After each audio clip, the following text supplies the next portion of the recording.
Hello बच्चों, आज हम पढ़ने जा रहे हैं एक और इंटरेस्टिंग लाइफ प्रोसेस जिसका नाम है रिस्पिरेशन। क्या है रिस्पिरेशन? इसको जानने से पहले हमें जानना पड़ेगा कि ब्रीथिंग क्या है और साथ में ऑक्सीडेशन ऑफ फूड क्या होता है। इन दोनों चीजों को हमको जानना होगा। ब्रीथिंग क्या है इसके बारे में अगर हम कहें तो जो भी चीज हम इनहेल कर रहे हैं या फिर एक्सहेल कर रहे हैं। इनहेल क्या करते हैं? हम एयर को करते हैं और एयर में एक्चुअली में क्या करते हैं? O2 को करते हैं। एक्सहेल क्या करते हैं? हम CO2 को। मतलब सांस का लेना और सांस को छोड़ देना, इसी को हमने क्या बोला है? ब्रीथिंग बोला है। और साथ में जब हम सांस को ले रहे हैं तो कोई ना कोई बॉडी का पर्पस होगा सांस लेने का। वो पर्पस है क्या? ऑक्सीजन। क्योंकि ऑक्सीजन चाहिए क्या करने के लिए? फूड को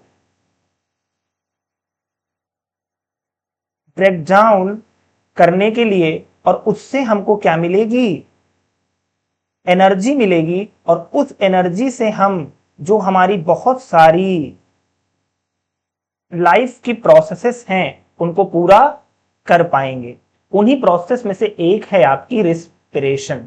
ठीक है, समझ में आया? तो ब्रीथिंग क्या है हम समझ गए हैं। ऑक्सीडेशन ऑफ फूड क्या है? अगर हम मोटा मोटा मुद्दा और मामला देखें तो फूड को ऑक्सीजन की प्रेजेंस में कुछ हो रहा है। और क्या हो रहा है? वो हो रहा है ब्रेकडाउन। और ब्रेकडाउन जब करते हैं तो क्या निकलती है? एनर्जी निकलती है। क्या निकलती है? एनर्जी निकलती है। और क्योंकि ये जहां हो रहा होता है वो हो रहा होता है किसमें? Inside cell. जी, इसीलिए हम इसको बोलते हैं सेलुलर रिस्पिरेशन। गेटिंग और नॉट? तो इन दोनों प्रोसेस को हम जब मिला देते हैं तो उसको बोलते हैं रिस्पिरेशन। रिस्पिरेशन और ब्रीथिंग दोनों अलग अलग कॉन्सेप्ट हैं। एक्चुअली ब्रीथिंग हिस्सा है किसका? रिस्पिरेशन का। ब्रीथिंग के साथ जब आप ऑक्सीडेशन ऑफ फूड करते हैं, मतलब ब्रीथिंग में जो हमने ऑक्सीजन ली थी उस ऑक्सीजन को सेल के अंदर ले जाएंगे और फूड को ब्रेक डाउन करेंगे और उससे एनर्जी को ले लेंगे। और साथ में जो आपका क्या निकलेगा? CO2। इसको हम लोग क्या करेंगे? बाहर बॉडी से एक्सपेल्ड आउट कर देंगे। ठीक है, तो जो एक्सहेल हो रहा है वो CO2 हो रहा है, जो इनहेल हो रहा है वो O2 हो रहा है। और O2 लेने का क्या पर्पस है? फूड को तोड़ना इनसाइड द सेल, जिसको हमने बोला सेलुलर रिस्पिरेशन। और जब हम एनर्जी बना रहे होते हैं तो CO2 बाई प्रोडक्ट निकलती है। इसको हम क्या करेंगे? With the help of exhale या फिर एक्सपायरेशन हम क्या करेंगे? एक्सपेल्ड आउट कर देंगे। ठीक है, आगे बढ़े। अगर चीजों को थोड़ा ध्यान से देखें, फिर से देखें कि मैंने आपको क्या बताया था। तो मैंने आपको बताया था the process of releasing energy from food. Food से एनर्जी को ऑब्टेन्ड करना ही क्या है? रिस्पिरेशन है। जिसमें क्या था इन्वॉल्व? आपका ब्रीथिंग था, जिसमें हमने क्या किया है? O2 को ले लिया है और साथ में फिर ऑक्सीडेशन ऑफ फूड किया है। क्या किया है बेटा? ऑक्सीडेशन ऑफ फूड किया है। ऑक्सीडेशन ऑफ फूड मतलब ये जो ऑक्सीजन है इसकी प्रेजेंस में फूड को क्या होगा? ब्रेकडाउन होगा। क्या होगा? ब्रेकडाउन होगा। और आपको क्या मिलेगा? CO2 और H2O और साथ में एनर्जी। ये बहुत इंपॉर्टेंट है। ये CO2 हम लोग क्या करेंगे? ये CO2 हम लोग थ्रू एक्सपायर, इसको हम क्या करेंगे? बॉडी से एक्सपेल्ड आउट कर देंगे। ये जो एनर्जी फॉर्म होगी बेटा, ये किस फॉर्म में होगी? ATP के फॉर्म में होगी। किस फॉर्म में होगी? ATP, adenosine triphosphate. ठीक है, एडेनोसिन ट्राइफॉस्फेट। मतलब समझ लीजिए ये क्या है? Energy currency of the cell है। मतलब अगर कभी भी आपको एनर्जी चाहिए होगी तो it must be in the form of ATP। ATP के फॉर्म में ही उसको ले जाना पड़ेगा, तभी वो खर्च हो पाएगी, तभी वो एनर्जी यूज्ड हो पाएगी। अगर एडेनोसिन ट्राइफॉस्फेट को मोटा मोटा समझे तो मान लीजिए ये आपका एक मॉलिक्यूल है एडेनोसिन, और ये क्या है? फॉस्फेट लगे हुए हैं। ये क्या है? फॉस्फेट लगे हुए हैं। ये जब बेटा बॉन्ड क्या होते हैं? ब्रेक होते हैं। ये जब बॉन्ड ब्रेक होते हैं तो क्या रिलीज होती है? एनर्जी रिलीज होती है। क्या रिलीज होती है? एनर्जी। और ये एनर्जी कहां से रिलीज होती है? By breaking of phosphate bonds. इतनी बात समझ में आई? तो वही मैंने जो पूरी मैंने बात बताई है, इसको अगर हम समरी में देखें तो क्या लिखा हुआ है? फूड है, ऑक्सीजन है, इसमें कार्बन डाइऑक्साइड निकलेगा, वाटर निकलेगा, कार्बन डाइऑक्साइड को बाहर निकाल देंगे। वाटर को अगर आपकी बॉडी को नीड है स्टोर करने की तो स्टोर करेगा, नहीं वो भी यूरिन के थ्रू बाहर आ जाएगा, स्वेट के थ्रू बाहर आ जाएगा। और एनर्जी तो मेन है ही जो हमारी स्टोर हो जाएगी किसमें? माइटोकॉन्ड्रिया में, क्योंकि वही पावर हाउस ऑफ सेल है ना। ठीक है, आगे बढ़े। अब आपको डेफिनेशन पूरी समझ में आएगी। Respiration is defined as a metabolic process. Metabolic process मैंने बता दी है बेटा। इनसाइड द सेल बहुत सारी रिएक्शंस होती हैं जो कि कैसी हो सकती हैं? कैटाबॉलिक भी हो सकती हैं और एनाबॉलिक भी हो सकती हैं। कैटाबॉलिक जो होती हैं उसमें हम लोग क्या करते हैं? एक कोई बड़ा मॉलिक्यूल होगा, भारी भरकम मॉलिक्यूल होगा, उसको क्या करेंगे? हम ब्रेक डाउन करेंगे। और एनाबॉलिक में क्या होगा बेटा? कोई एक बड़ा मॉलिक्यूल हम छोटे मॉलिक्यूल से सिंथेसाइज करेंगे। और ये दोनों होती कहां पे हैं? ये दोनों होती हैं इनसाइड सेल। इसको हम बोलेंगे मेटाबॉलिक प्रोसेस, इन विच, वही मैंने जो बोला, living cells of N organisms obtained energy in the form of ATP by taking in oxygen, है ना। ऑक्सीजन, एयर में क्या है? ऑक्सीजन है, जो अपने हम लंग्स के थ्रू, अभी हम आगे समझेंगे, ऑक्सीजन लंग्स के थ्रू ले लेते हैं और उसको सेल के अंदर पहुंचा देते हैं। और फिर वहां पर जब एनर्जी बन जाती है तो क्या निकलता है? कार्बन डाइऑक्साइड निकलता है। और कार्बन डाइऑक्साइड को हम क्या कर देते हैं? एक्सपेल्ड आउट कर देते हैं थ्रू एक्सपायरेशन, है ना। ये इंस्पायर हुआ और ये एक्सपायर हुआ by the oxidation of complex organic substances. ये जो ऑक्सीडेशन है मतलब यहां पर O2 की बात कर रहा है और साथ में ऑर्गेनिक सब्सटेंस मतलब फूड की बात कर रहा है, जो कि ग्लूकोज हो सकता है, फ्रक्टोज हो सकता है, लैक्टोज हो सकता है, फैटी एसिड हो सकता है ना, प्रोटीन्स हैं। समझ पा रहे हो आप? आगे बढ़ते हैं। डिफिनेशन समझ में आई?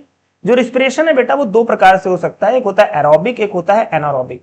एरोबिक जो है वो प्रेजेंस ऑफ ऑक्सीजन, मतलब ऑक्सीजन प्रेजेंस होना जरूरी है वहां पर। एनारोबिक में क्या होगा? अब्सेंस ऑफ ऑक्सीजन रहेगा, वहां पर ऑक्सीजन नहीं रहेगा। रिस्पिरेशन जिसको बोलते हैं एक्चुअली वो एरोबिक ही होता है। एनारोबिक रिस्पिरेशन को हम लोग क्या बोलते हैं? एक वर्ड यूज करते हैं, उसका नाम क्या है? फर्मेंटेशन। फर्मेंटेशन मतलब कि फूड को हम लोग क्या होगा? ब्रेकडाउन होगा इन अब्सेंस ऑफ ऑक्सीजन। फूड को क्या होगा? ब्रेकडाउन होगा इन अब्सेंस ऑफ ऑक्सीजन। और साथ में क्या निकलेगी? एनर्जी निकलेगी। लेकिन क्योंकि ऑक्सीजन बहुत ज्यादा क्या है? अब्सेंट है, तो एनर्जी भी क्या निकलेगी? थोड़ी सी कम निकलेगी। क्यों? क्योंकि जो फूड है बेटा उसका ऑक्सीडेशन नहीं हो पा रहा है, या फिर कह लो इनकंप्लीट ऑक्सीडेशन हो रहा है, क्योंकि ऑक्सीजन है ही नहीं। ऑक्सीजन क्या है? नहीं है। समझ में आया? समझ में आया? एरोबिक रेस्पिरेशन क्या है? इसमें जो ग्लूकोज है आपका वो चेंज होगा किसमें? पायरुवेट में। पायरुवेट क्या है? ग्लूकोज का फॉर्मूला आपको पता होगा, C6H12O6। और ग्लूकोज को तोड़ना लिखा हुआ है ग्लाइकोलिसिस। क्या लिखा हुआ है? ग्लाइकोलिसिस। एक मिनट रुक जाइए।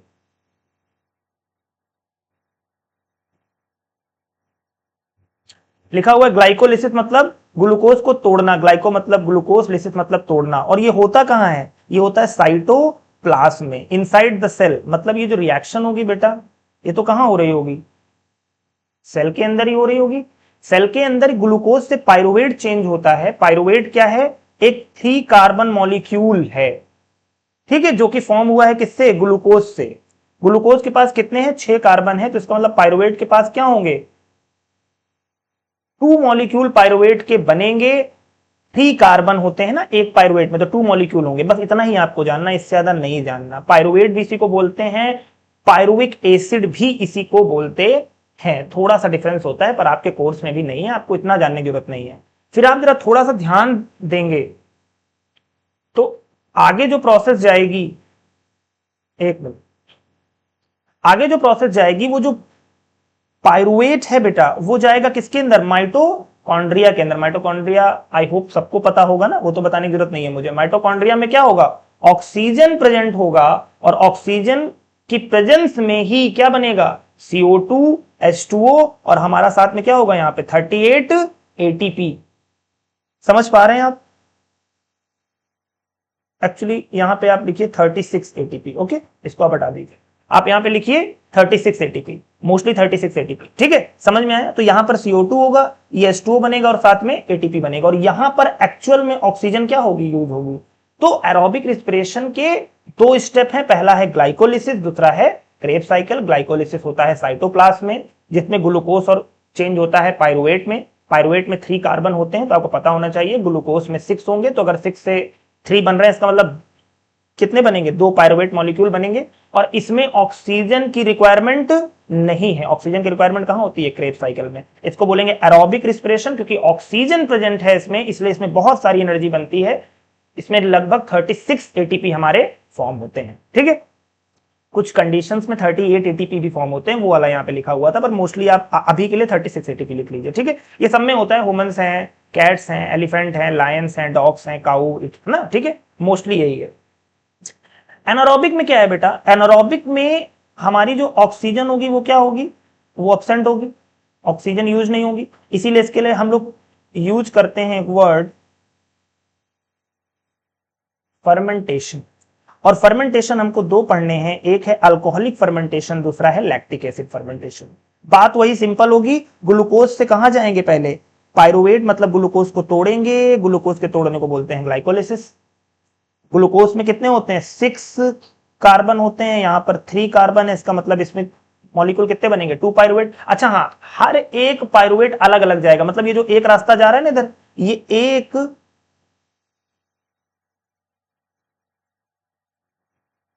सिंगल पायरुवेट जा रहा है, दूसरा वाला पायरुवेट अलग जाएगा, मतलब ये एक पायरुवेट से बात की जा रही है। जैसे वहां पर क्या हुआ था, वहां पर ये एक सिंगल पायरुवेट जा रहा था, जो आगे जाके क्या कर रहा था, 36 ATP बना रहा था, है ना, मतलब दूसरा वाला पायरुवेट जाएगा वो भी अलग बनाएगा, ठीक है। ये होता किसमें है बेटा, ये होता है ईस्ट में। ईस्ट जानते हैं ना, यूनिसेलुलर प्रोटिस्ट है। यूनिसेलुलर मतलब सिंगल सेल ऑर्गेनिज्म है। कौन, ईस्ट। क्या करता है ये मान लीजिए ईस्ट की बॉडी है, तो ईस्ट की बॉडी में साइटोप्लाज्म में ही दोनों हो जाएगा, क्योंकि अब्सेंस ऑफ ऑक्सीजन है, और ऑक्सीजन होती कहां पर है, माइटोकॉन्ड्रिया में। तो यहां पर सारा का सारा काम किसमें हो जाएगा, साइटोप्लाज्म में। ये भी साइटोप्लाज्म में होगा और ये भी साइटोप्लाज्म में होगा।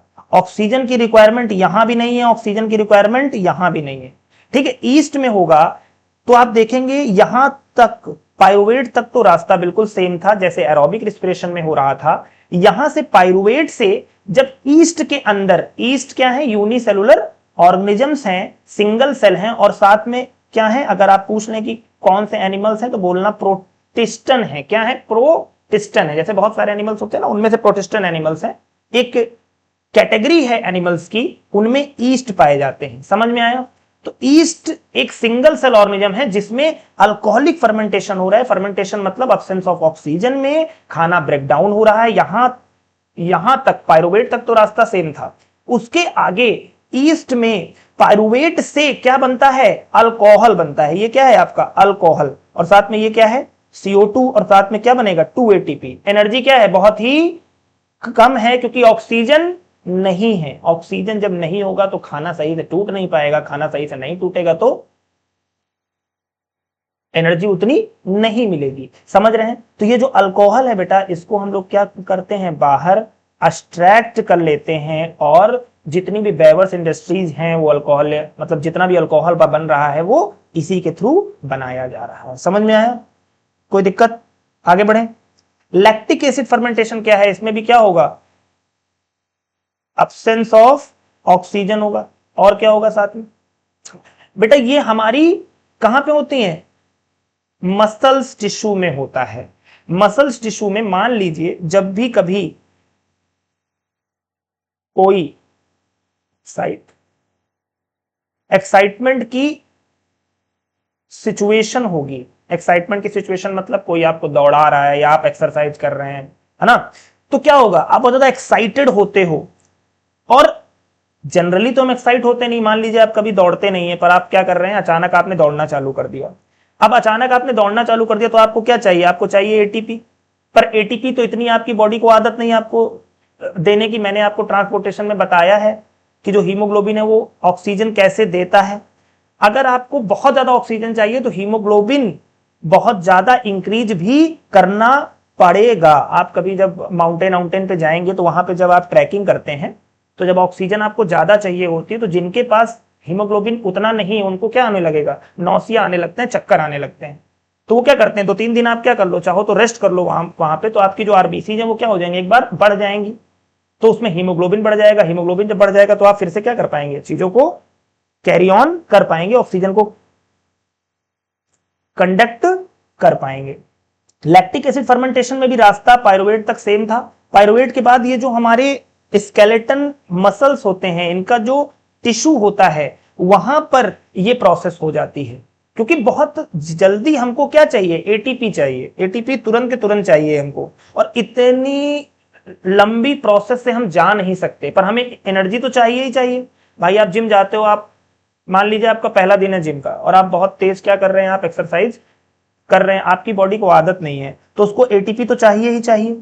एटीपी चाहिए तो जो आपकी स्केलेटन मसल्स होती हैं वो पायरुवेट के बाद माइटोकॉन्ड्रिया में नहीं जाएंगी नहीं, और साइटोप्लाज्म में ही क्या कर लेंगी, लैक्टिक एसिड को बना देंगी। और साथ में क्या होगा, साथ में एटीपी की फॉर्मेशन हो जाएगी। क्योंकि एब्सेंस ऑफ ऑक्सीजन है तो एटीपी क्या होगा, बहुत ही कम बनेगा। और ये जो लैक्टिक एसिड है बेटा, ये जब आपके स्केलेटन मसल्स में एक्यूमुलेट हो जाएगा, इकट्ठा हो जाएगा, तो आपको क्या कॉज होगा, अगले दिन पेन कॉज होता है। कहां पर, जो भी आपकी इस स्केलेटन मसल्स होती हैं उनमें क्या होगा, आपको पेन कॉज होगा। समझ पा रहे हो। फिर क्या होगा, फिर सर और कुछ नहीं, थोड़ी प्रोसेस के बाद क्या होगा, ये फिर से ग्लूकोज में चेंज हो जाएगा और ग्लूकोज जाके फिर क्या होगा, with the help of oxygen की प्रेजेंस में अब की बार क्या होगा, ये अब की बार क्योंकि आराम है ना, इस बार तो जल्दी जल्दी करना नहीं है, तो ये लैक्टिक एसिड फिर से ग्लूकोज में चेंज होगा और फिर से चीजें क्या हो जाएंगी, कैरी ऑन हो जाएंगी। समझ में आया, ठीक है। ये एनसीईआरटी का एक फिगर है जिसको हमें समझना है कि ग्लूकोज यहाँ पे 6 कार्बन मॉलिक्यूल है, साइटोप्लाज्म में हो रहा है, ठीक है। पहले क्या बनेगा, पायरुवेट बनेगा, 3 कार्बन मॉलिक्यूल है, मतलब उसके कितने होंगे, 2 मॉलिक्यूल बनेंगे पायरुवेट के। इसमें हमें पढ़ना है ये वाला ईस्ट वाला, जिसको हमने क्या बोला है, अल्कोहलिक फर्मेंटेशन, क्योंकि क्या बन रहा है, अल्कोहल बन रहा है। और एक और है लैक ऑफ ऑक्सीजन, जो कि कहां हो रहा है, ह्यूमंस की स्केलेटन मसल्स में बन रहा है, जो कि लैक्टिक एसिड फॉर्म होता है। और साथ में तो प्रेजेंस ऑफ ऑक्सीजन में है ही भैया, माइटोकॉन्ड्रिया में। आपने नोटिस किया कि ये जो एब्सेंस ऑफ ऑक्सीजन है, मतलब ये और ये, इनमें वाटर नहीं फॉर्म हो रहा है। तो ये याद रखिएगा, कभी भी अगर कोई आपसे पूछ ले या फिर बोर्ड एग्जाम में कभी पूछ लिया जाए तो आप याद रखना कि एनारोबिक रिस्पिरेशन में वाटर फॉर्म नहीं होता। ठीक है, आगे बढ़े, ये बात समझ में आ गई होगी, है ना। ये है क्या एक्चुअल में, तो ये है breakdown of glucose by various pathways. NCERT का फिगर है ना, आप सबने देखा होगा।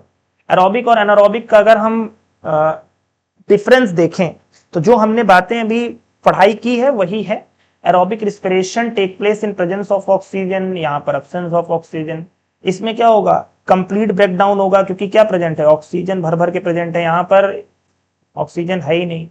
अब क्योंकि एंड प्रोडक्ट मैंने बोला था अभी, एंड प्रोडक्ट क्या होगा इसमें, कार्बन डाइऑक्साइड, वाटर और एनर्जी। यहां पर क्या होगा, इथेनॉल होगा, कार्बन डाइऑक्साइड होगा, लैक्टिक एसिड होगा, प्लस एनर्जी होगा। लेकिन क्या होगा आपका, H2O एब्सेंट होगा। तो ये डिफरेंस याद रखिएगा। एरोबिक रिस्पिरेशन में एनर्जी जो होगी वो क्या होती है, बहुत ज्यादा होती है ना। इसमें क्या होगी, कम होगी, और वो होगी कितनी, 2 ATP। ठीक है।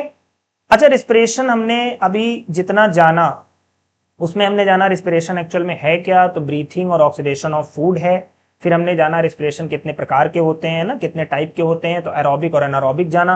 एनारोबिक में दो हैं, अल्कोहलिक फर्मेंटेशन और लैक्टिक एसिड फर्मेंटेशन। फर्मेंटेशन मतलब कि फूड का ब्रेकडाउन हो रहा है इन अब्सेंस ऑफ ऑक्सीजन। ठीक है। फिर हमने तीनों का कंपैरिजन पढ़ा। अब हमें पढ़ना है रिस्पिरेशन इन प्लांट्स, मतलब प्लांट्स में भी ऑक्सीजन तो चाहिए ना, क्योंकि अगर फूड को तोड़ना है, ब्रेकडाउन करना है, तो ऑक्सीजन तो चाहिए हमें। तो जो फूड ऑक्सीजन जो प्लांट हैं वो ऑक्सीजन लेते हैं with the help of diffusion. Diffusion क्या होता है मैं आपको बता देता हूं। डिफ्यूजन में सबको वैसे पता है, बहुत ही एक कॉमन प्रोसेस है ये। सबसे पहले हमें जानना होगा कि जो डिफ्यूजन है वो एक प्रकार की पैसिव प्रोसेस है, मतलब उसमें एटीपी यूज नहीं होते, पैसिव प्रोसेस है। इसमें होगा क्या, जो मूवमेंट होगा सॉल्वेंट पार्टिकल्स का from one place to another, movement of solvent particles होगा from one place to another. लेकिन याद रखना एक जगह से दूसरी जगह, क्योंकि जब मैं बोलता हूं पैसिव प्रोसेस है, अपने आप हो रही है, इसका मतलब है कि जब पार्टिकल जाएंगे तो कहां से कहां जा सकते हैं, हायर कंसंट्रेशन से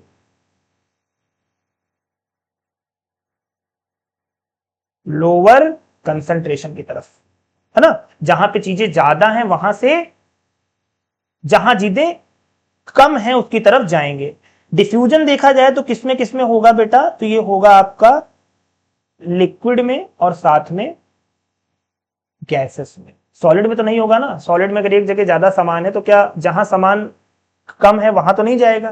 पर अगर आप लिक्विड की प्रॉपर्टी देखेंगे, आप गैस की प्रॉपर्टी देखेंगे, वहां बेटा क्या पाया जाता है, डिफ्यूजन पाया जाता है। मतलब ये जहां पर ज्यादा मात्रा में होते हैं, जिसे हम बोलेंगे कंसंट्रेशन, वहां से वो लोअर कंसंट्रेशन की तरफ चले जाएंगे, या फिर कह लें कम मात्रा की तरफ चले जाएंगे। समझ में आया। ठीक है। डिफ्यूजन अभी कैसे होगा प्लांट्स में, इसको हम समझेंगे। सबसे पहले हम जान लेते हैं रूट्स के बारे में, क्योंकि रूट्स के पास भी अपनी क्या होंगी, सेल्स होंगी, और सेल्स होंगी तो खाना वहां पर बनना ही बनना है। खाना बनने का मतलब क्या है कि जो फूड है उसको ऑक्सीजन की प्रेजेंस में तोड़ा जाएगा, है ना। फूड को ऑक्सीजन की प्रेजेंस में तोड़ा जाएगा और उससे एनर्जी को ऑब्टेन्ड किया जाएगा, जो कि अल्टीमेट गोल होता है किसी भी लिविंग बॉडी का। लिविंग बॉडी को खाना नहीं चाहिए, लिविंग बॉडी को खाना चाहिए इसलिए क्योंकि वो क्या कर सके, उसको तोड़ सके in presence of oxygen or in absence of oxygen, क्योंकि अल्टीमेट गोल क्या है हमको, एटीपी फॉर्म करना। तो रिस्पिरेशन ऑफ रूट्स को समझते हैं। ये जो आपको रूट हेयर्स दिख रही हैं यहां पर, ये क्या होती हैं, ये और कुछ नहीं है, ये एक्सटेंशंस हैं epidermal cells of root hair. Root hairs और कुछ नहीं है, क्योंकि एपिडर्मिस आउटर मोस्ट लेयर होती है किसकी, प्लांट की, है ना। एपी मतलब आउटर, डर्मल मतलब लेयर, उसी का एक प्रकार का एक्सटेंशन है रूट हेयर। तो रूट हेयर में एक्सटेंशंस होते हैं और उन्हीं के through with the help of what, with the help of diffusion, with the help of diffusion, क्योंकि एयर, जो एयर है यहां पर, एयर यहां पर, यहां जो क्या होगी, एयर, इसमें ऑक्सीजन ज्यादा होगी। क्यों कि एयर में ऑक्सीजन का जो परसेंटेज है वो कितना है, 21%। और जो रूट हेयर है इसकी जो क्या होंगी, सेल्स होंगी, उसमें ऑक्सीजन क्या होगा, लो कंसंट्रेशन पे होगा। तो एयर से ऑक्सीजन जाएगी inside the cell of root hair, और ऑक्सीजन एक बार पहुंच गई तो खाना तो आ ही गया है। खाना कौन लेकर आया, फ्लोएम, है ना। खाने को क्या करना है, तोड़ लेना है। समझ में आया, समझ में आया कि रिस्पिरेशन कैसे हो रहा है, कहां पर, रूट्स में, है ना। अच्छा, हर्बेसियस प्लांट्स की अगर बात करें, हर्बेसियस प्लांट मतलब क्या, कि वो प्लांट जो हरे भरे होते हैं, हर जगह से आपको क्या दिखेंगे, हरे भरे। आपने बनाना देखा है, आपने ग्रासेस देखी हैं, ये क्या होते हैं, तो ये पूरे हरे होते हैं बेटा।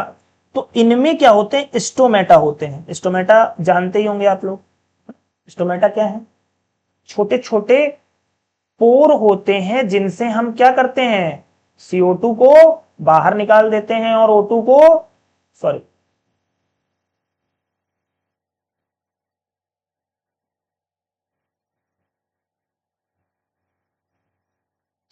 O2 को क्या करेंगे, अंदर ले लेंगे। और यही O2 हमको क्या चाहिए, चाहिए ना, किसके लिए, रिस्पिरेशन के लिए। समझ में आया। तो जो गैसियस एक्सचेंज होगा किसमें, हर्बेसियस प्लांट्स में। हर्बेसियस प्लांट क्या है, जिनमें वुड नहीं है, तो उनमें क्या होंगे, स्टोमेटा होंगे। ठीक है, और स्टोमेटा के थ्रू क्या करेंगे, हम O2 को ले लेंगे। ठीक है। वुडी स्टेम्स में क्या होते हैं, जब आप ऐसे स्टेम्स को कभी देखोगे तो वुडी स्टेम में आप जब ध्यान से देखिएगा, मान लीजिए ये आपकी स्टेम है, तो इसका जो आउटर वॉल है, ये वाला स्ट्रक्चर है, इसको हम लोग क्या बोलते हैं, बार्क बोलते हैं। इसको जब बार्क को आप हटाएंगे तो यहां छोटे छोटे कुछ क्या होंगे, पोर्स होंगे, होल्स होंगे, उन्हीं को हमने क्या बोला है, लेंटी सेल्स बोला है। क्या बोला है, लेंटी सेल्स बोला है, क्योंकि यहां पर क्या होंगे, बहुत सारे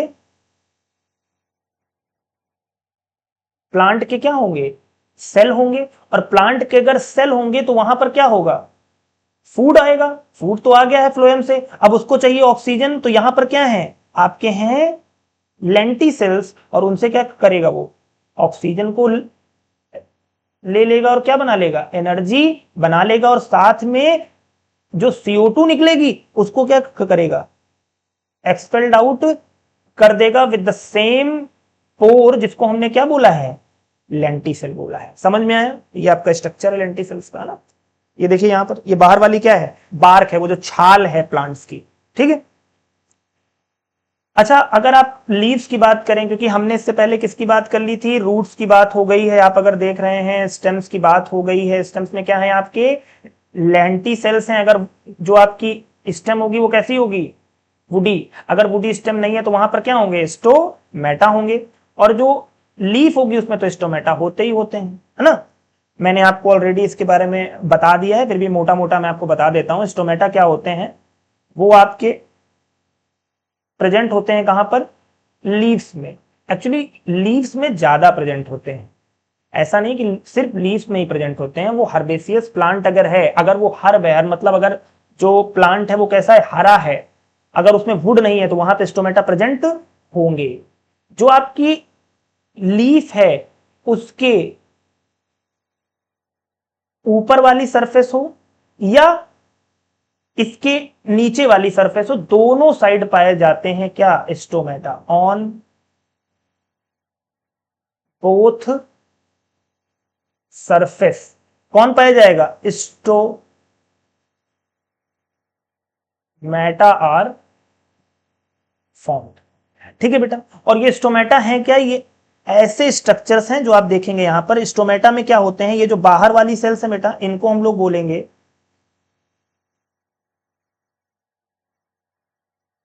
सब्सिडियरी सेल्स। ये जो अंदर वाली है इनको क्या बोलेंगे, गार्ड सेल्स। मतलब मान लीजिए ये आपका, अगर ये है आपकी गार्ड सेल्स,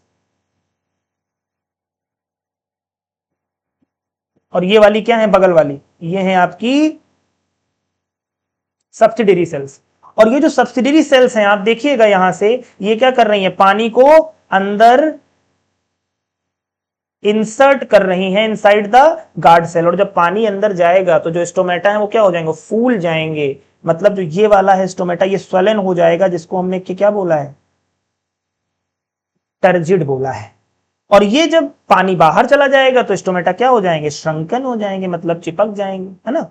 तो पानी जब बाहर चला जाएगा कहां से, गार्ड सेल से सब्सिडियरी सेल की तरफ, तो ये जब स्टोमेटा के जो ये पोर हैं, ये जब ओपन होंगे तो क्या करेंगे, O2 को ले लेंगे, CO2 को रिलीज कर देंगे। साथ में क्या होगा, साथ में पानी भी होगा, जो क्या हो जाएगा, लिक्विड फॉर्म से वेपर फॉर्म में क्या हो जाएगा, चेंज हो जाएगा, जिसको हमने क्या बोला है, ट्रांसपिरेशन भी बोला है। स्टोमेटा क्या करते हैं,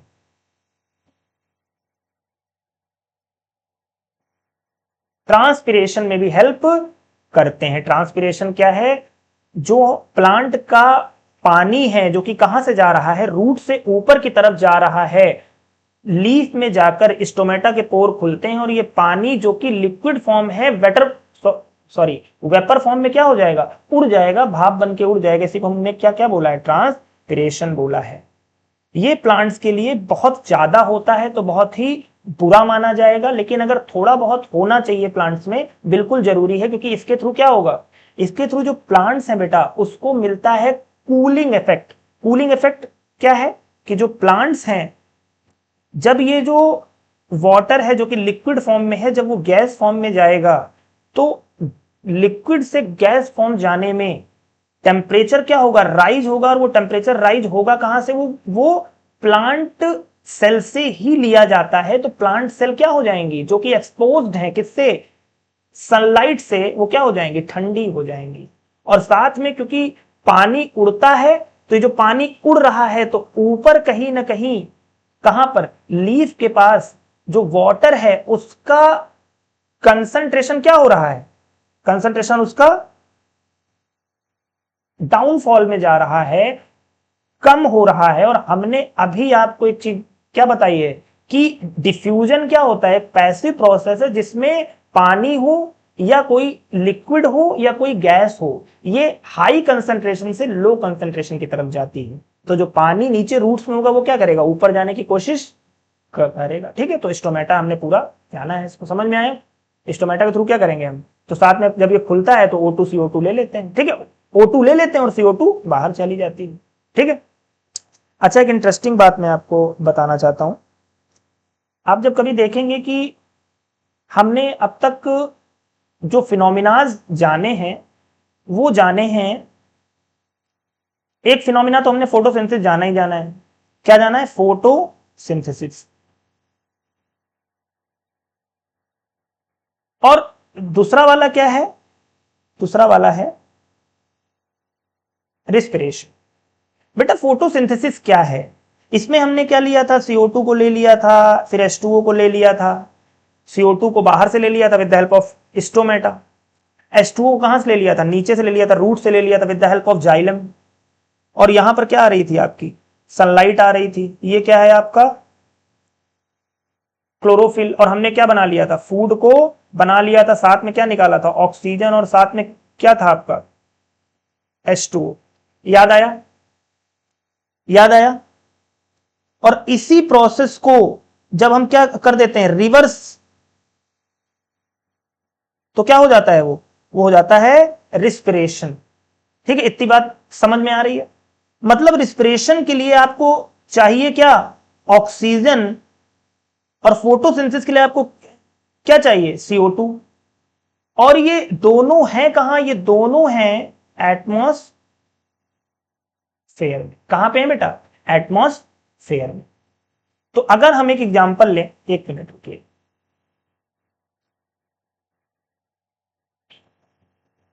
मान लीजिए ये आपका एक प्लांट है,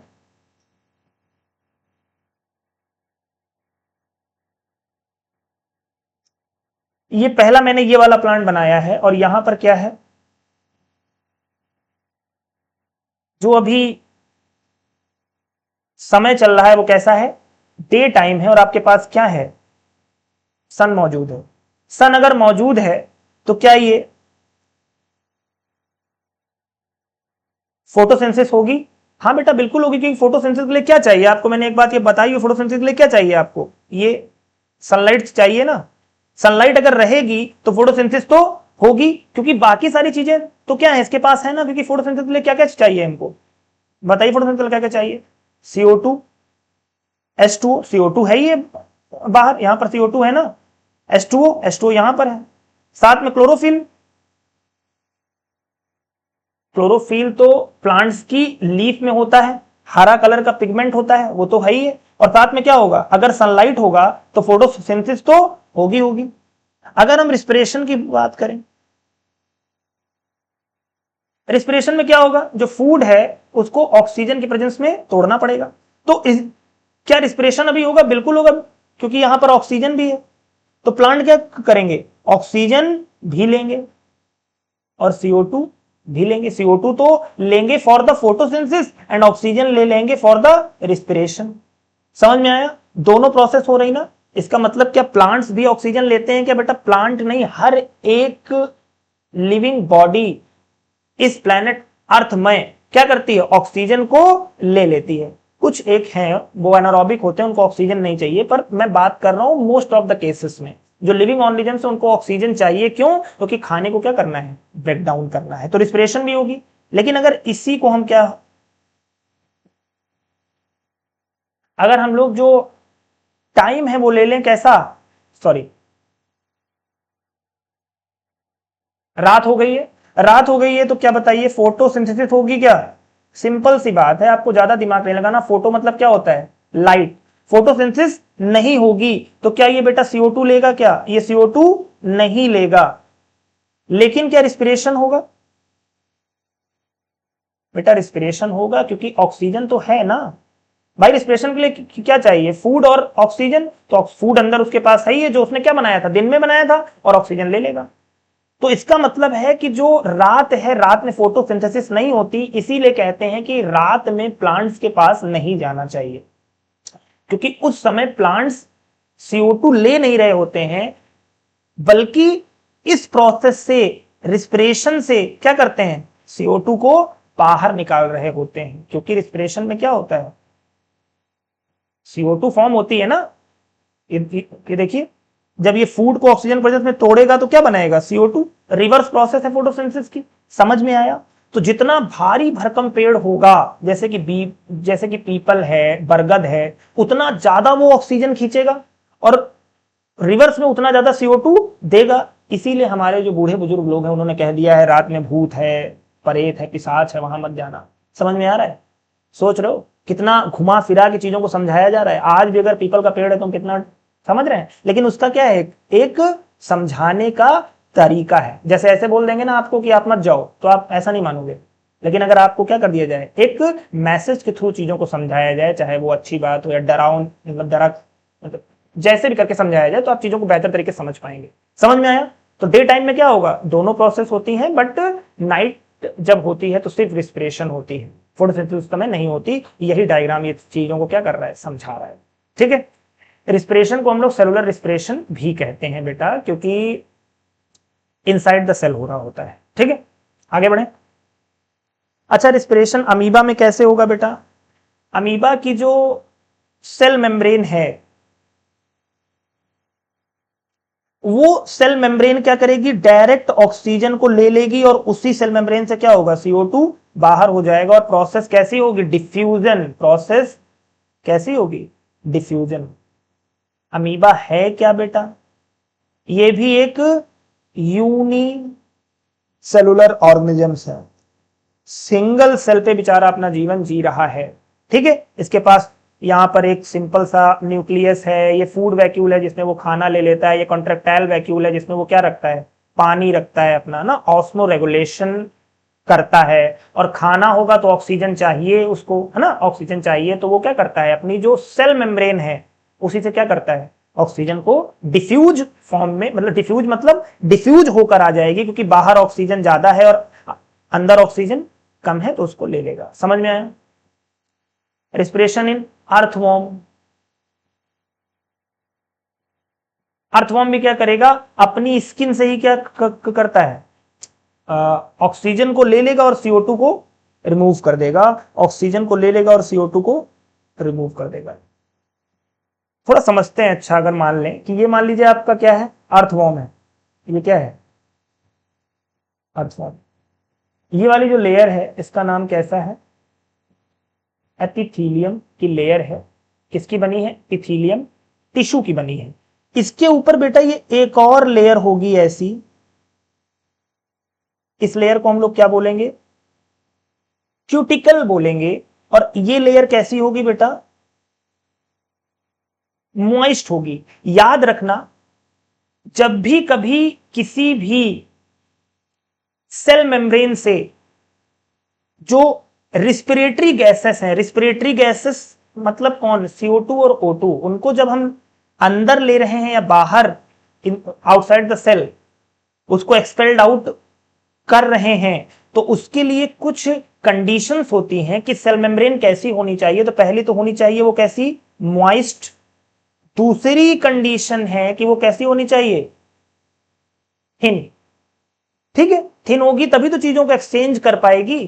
तो ये जो क्यूटिकल की लेयर है, इसी से अर्थवॉर्म क्या करता है, O2 को अंदर ले लेता है और CO2 को बाहर कर देता है। क्योंकि क्यूटिकल से होता है, इसीलिए इस रिस्पिरेशन को हम लोग कभी कभी क्या बोलते हैं, क्यूटेनियस रिस्पिरेशन भी बोल देते हैं। समझ में आया? वही मैंने लिखा हुआ है, the skin of an earthworm is quite thin and moist and has a good blood supply. बेटा यहां पर जो क्यूटिकल है ना बेटा, इसके पास बहुत ज्यादा क्या होगी, ब्लड सप्लाई होगी आपकी, क्या होगी, ब्लड सप्लाई बहुत ज्यादा होगी। यहां क्या होगी, ब्लड सप्लाई बहुत ज्यादा होगी। क्योंकि ब्लड सप्लाई जरूरी है, क्यों, क्योंकि वहां पे क्या होना चाहिए, ब्लड में ही तो क्या होगा आपका, O2 और CO2 होगा ना, तो इसलिए जरूरी है ब्लड सप्लाई का होना। हाईली रिच्ड ब्लड सप्लाई होती है वहां पर, बहुत ज्यादा होती है।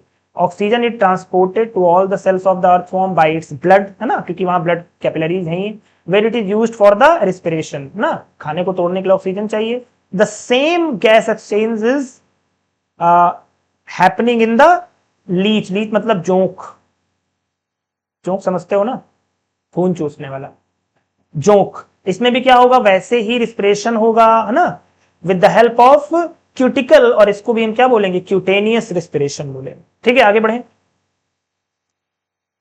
फिश वाला थोड़ा समझते हैं। फिश में जो गैसियस एक्सचेंज होगा with the help of gills होगा, मतलब गिल्स क्या करेंगे, CO2 को बाहर ले जाएंगे और O2 को अंदर ले लेंगे। गिल्स क्या होते हैं, गिल मान लीजिए एक फिलामेंट जैसे स्ट्रक्चर्स होते हैं। मान लीजिए ये क्या है, आपके गिल्स हैं, आपके मतलब जो फिश है उसके, ये क्या है, ये है गिल्स। गिल्स में बेटा यहां पर क्या होंगे, यहां पर बहुत सारी ब्लड वेसल्स होंगी। क्या होंगी, ब्लड वेसल्स। ये क्या है, रुकिए मैं बना देता हूं, ये क्या है, ब्लड वेसल्स। कहां पर होंगी, ये देखिए यहां पे जो फिश है, ये है गिल्स। इनको समझाने के लिए मैं कोशिश कर रहा हूं। ये जो ब्लड वेसल्स हैं, इन ब्लड वेसल्स में क्या होगा, CO2 और O2 का क्या चलेगा, एक्सचेंज चलेगा। क्या चलेगा, एक्सचेंज चलेगा। और ये जो गिल्स हैं, इनका अगर स्ट्रक्चर्स की बात करें तो इसको हम लोग क्या बोलेंगे, गिल फिलामेंट।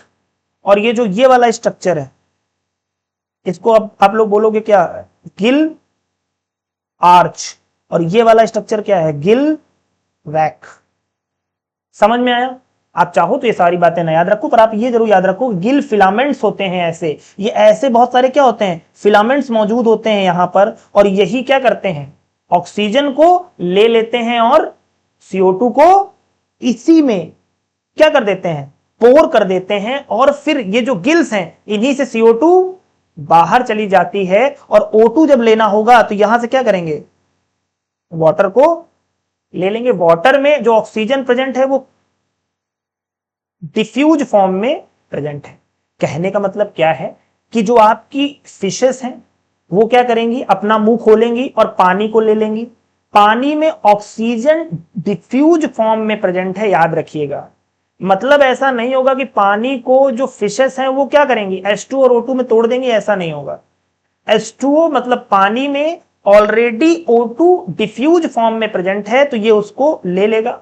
फिर ये पानी जो है ये फोर्स से जाएगा किसकी तरफ, आपके गिल्स की तरफ। गिल में क्या होते हैं, फिलामेंट्स होते हैं। और वहां पर क्या होती हैं आपके, वहां पर आपकी होंगी बहुत सारी ब्लड वेसल्स। क्या होंगी आपकी, ब्लड वेसल्स। एक ब्लड वेसल इसमें जाएगी जिसको हम क्या बोलेंगे, एफरेंट आर्ट्रियोल। मैंने आपको पढ़ाया है इससे पहले, आप प्रीवियस लेक्चर देख सकते हैं। दूसरी ब्लड वेसल क्या जाएगी, बाहर की तरफ जाएगी, जिसमें क्या होंगे, एफरेंट आर्ट्रियोल। ये वाली जो ब्लड वेसल जा रही होगी इसमें क्या होगा, CO2। और ये जो बाहर निकल रही होगी इसमें क्या होगा, O2। और ये जो ये है, यहां पर क्या हो रहा होगा, यहां पर वाटर लगातार पहुंच रहा होगा। यहां पर क्या हो रहा होगा, वाटर लगातार पहुंच रहा होगा। समझ में आया? तो ये जो वाटर है, इससे ऑक्सीजन जो कि डिफ्यूज फॉर्म में है ले लेंगी कौन, ये जो आर्ट्रियोल्स और वेन्यूल है यहां पर रेड कलर की। तो आर्ट्रियोल क्या करेगी, इससे ऑक्सीजन को ले लेगी, और वेन्यूल क्या करेगी, इसमें CO2 डाल देगी, और फिर अपने अपने काम पे ब्लड वेसल्स फिर से लग जाएंगी। और ये जो यहां पर जो वाटर है जिसमें अब क्या है CO2, ये क्या हो जाएगा, बाहर चला जाएगा, हैविंग CO2। समझ में आया, कोई दिक्कत? ठीक है, अगले फिगर में शायद आपको बेहतर समझ में आए। मान लीजिए ये आपके गिल्स हैं, गिल मतलब कौन से, गिल फिलामेंट, आप चाहें तो बस गिल्स याद रख सकते हैं। इसमें अगर आप देखेंगे तो मैंने एक वर्ड लिखा है यहां पर, काउंटर करंट ऑक्सीजन एक्सचेंज। इसको ध्यान से देखिए, ये है हाई ऑक्सीजन वाटर, मतलब वाटर है जिसमें ऑक्सीजन प्रेजेंट है और वो डिफ्यूज फॉर्म में है, और ये क्या है, आपके गिल्स हैं, ये क्या है आपके, ये आपके गिल्स हैं। तो वाटर की जो डायरेक्शन है वो इधर है, और जो यहां से ब्लड आ रहा है, ब्लड, उसकी डायरेक्शन किधर है, इस साइड है। तो दोनों अपोजिट डायरेक्शन में हैं, तो ये क्या करता है, हेल्प करता है एक्सचेंज करने में, काउंटर करंट ऑक्सीजन एक्सचेंज इसी को बोलते हैं, क्योंकि दोनों अपोजिट डायरेक्शन में है, यहां से वाटर जा रहा है, यहां से ब्लड जाता है, किसमें, गिल फिलामेंट्स में, या फिर कह लो गिल्स में। तो दोनों की डायरेक्शन अपोजिट है, तो जो ऑक्सीजन है वो यहां से डिफ्यूज होके इसमें आ जाएगा, और जो CO2 है वो यहां से डिफ्यूज होके H2O में चला जाएगा। तो ये जो H2O ये बाहर आ जाएगा, और इसमें क्या होगा, CO2 होगा, और ये वाला क्या हो जाएगा, ये वाला ब्लड प्योर होके क्या हो जाएगा, इधर किसकी तरफ, बॉडी सेल्स की तरफ आ जाएगा, और इसमें क्या होगा, O2 होगा।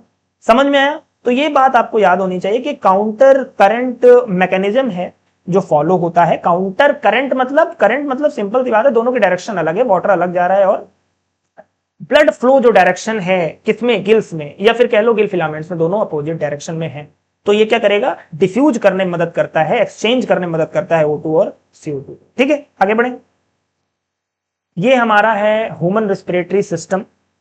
इसको अगर हम ध्यान से देखें तो कैसे समझेंगे, सबसे पहले देखिए यहां पर हमारा क्या है, यहां पर क्या होते हैं, हमारे दो छोटे छोटे पोर होते हैं, जिनको हम लोगों ने क्या बोला है, नॉस्ट्रिल बोला है। ध्यान रखिएगा, मान लीजिए ये आपकी नोज है, नोज में जो यहां पर पोर होते हैं, एक पोर आपको दिख रहा है, एक पोर इसके पीछे होगा, तो ये क्या है, नॉस्ट्रिल। इसमें क्या होंगे, हेयर होंगे, और वो क्या करेंगे, वो हेयर जो होते हैं बेटा वो करते हैं ट्रैप। क्या ट्रैप करेंगे, जो भी एटमॉस्फेयर में प्रेजेंट होगा, डस्ट, पॉलन, या फिर पैथोजन, ETC, इसको क्या करेंगे, यहां पर ट्रैप करेंगे। और जब ये अंदर जाएगा यहां पर, ये यहां पर, इसको हम बोलेंगे क्या, नेसल पैसेज या नेसल कैविटी। इस पैसेज में क्या होंगे बेटा, यहां पर, एक मिनट रुक जाइए, यहां पर क्या होंगे, ये फिलामेंट्स होंगे। फिलामेंट्स मतलब देखिए समझ, फिलामेंट सॉरी सीलिया होंगे। मान लीजिए ये आपकी कैसी है, नोज है, तो यहां पर क्या होंगे, ऐसे करके ये होंगे सीलिया। और ये सीलिया क्या करेंगे, जो भी एयर अंदर यहां गई है, किससे, नॉस्ट्रिल, ये जो नॉस्ट्रिल है, ये यहां पर, ये जो छोटे सा आपके पोर है, पोर के पीछे का एक एरिया है यहां पर, इसी में क्या होंगे, आपके हेयर्स होंगे। एक सेकंड, थोड़ा सा बड़ा स्ट्रक्चर बना देता हूं, देखिए।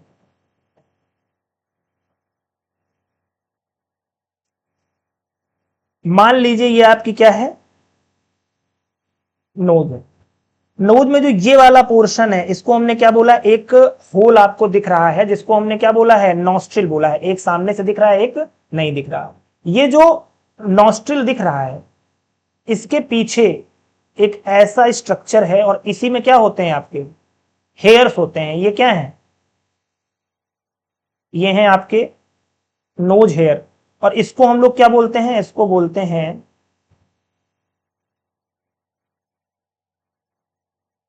नेसल वेस्टिब्यूल। और इसमें नोज हेयर होते हैं, जो कि क्या करते हैं, ट्रैप करते हैं डस्ट को, पॉलन को, पैथोजन को, समझ रहे हैं, बहुत सारी चीजों को।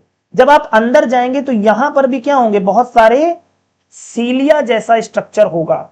और ये है क्या, ये है एपिथीलियम टिश्यू, जिसका क्या नाम है, जिसका नाम है सीलिएटेड स्क्वैमस, कोलुमिनर, रुकिए एक सेकंड रुक जाइए,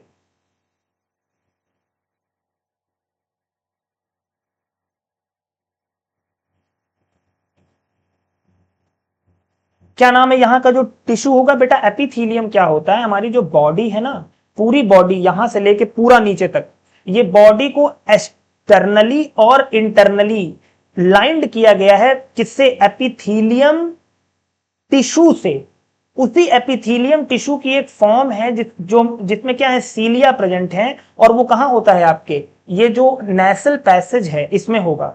उसी के बारे में मैं बात बता रहा हूं। इसको क्या बोलते हैं, आप चाहो तो याद रखना, चाहे तो सीलिएटेड होगा, साथ में कैसा होगा, कोलुमिनर होगा और एपिथीलियम होगा, और स्ट्रेटिफाइड भी होता है पर इसका कोई दिक्कत नहीं है। सिलिएटेड कोलुमिनर एपिथीलियम होगा यहां पर आपके, कहां पर, नेसल पैसेज में, और उसमें क्या होंगे, सीलिया होंगे। और ये सीलिया क्या करते हैं, ट्रैप करेंगे वो जो नोज हेयर्स होते हैं ना, नेशल हेयर्स, ये जो कि कहां प्रेजेंट है, नेशल वेस्टिब्यूल्स में, उनको क्या करेंगे, उन्हीं का काम आसान करेंगे। अगर कोई डस्ट यहां से अंदर चला गया यहां पर, तो उसको क्या करेंगे, वो प्रोटेक्ट करेंगे, रोक लेंगे, ये सीलिया, ठीक है। और साथ में ये जो आपका नेसल पैसेज है, उसके पास क्या होते हैं, गोबलेट सेल्स होती हैं, जो कि क्या सेक्रेट करती हैं, म्यूकस सेक्रेट करती हैं, चिपचिपा एक केमिकल सेक्रेट करती हैं, और वो केमिकल भी क्या करेगा, ट्रैप करने में मदद करता है, या फिर कह लो जो नेसल पैसेज है उसको क्या बनाएगा, मॉइस्ट बनाएगा, है ना। आपको फील होता होगा, ये सब बातें आपको पता होंगी, है ना, समझ में आया। फिर वहां से जो ये हेयर है, सॉरी जो ये एयर है, वो कहां आ चुकी है, अब फेरिंग्स में आ चुकी है, यहां पर फेरिंग्स में आ चुकी है। अगला डायग्राम देख लेते हैं, यहां तक आ चुकी है फेरिंग्स में। और फेरिंग्स क्या है बेटा, फेरिंग्स है आपका एक कॉमन पैसेज है, किसके लिए, फूड और एयर के लिए। क्योंकि इधर से क्या आ रहा है बेटा, इधर से आ रहा है आपका फूड, और इधर से क्या आ रहा है, इधर से आ रहा है आपका एयर। और ये बीच में क्या है, ये है बीच में बोनी प्लेट। ये देखिए बीच में यहां प्लेट है ना, जो दोनों को क्या कर रही है, अलग कर रही है, माउथ और नोज को अलग कर रही है, बोनी प्लेट है। दोनों क्या होंगे, कॉमन पैसेज। और यहां से जब आप देखेंगे, यहां से इसके फेरिंग्स के नीचे से, फेरिंग्स के नीचे से क्या होगा बेटा, सबसे एक ट्यूब होगी जो जाएगी, जिसमें आपके क्या होगी, एयर होगी, और एक ट्यूब इसके पीछे साइड होगी, ये वाली पीछे वाली, समझ रहे हो। इसको मैं अलग कलर से बना देता हूं। ये वाली क्या होगी बेटा, ये होगी आपकी क्या, फूड पाइप। और ये वाली क्या होगी,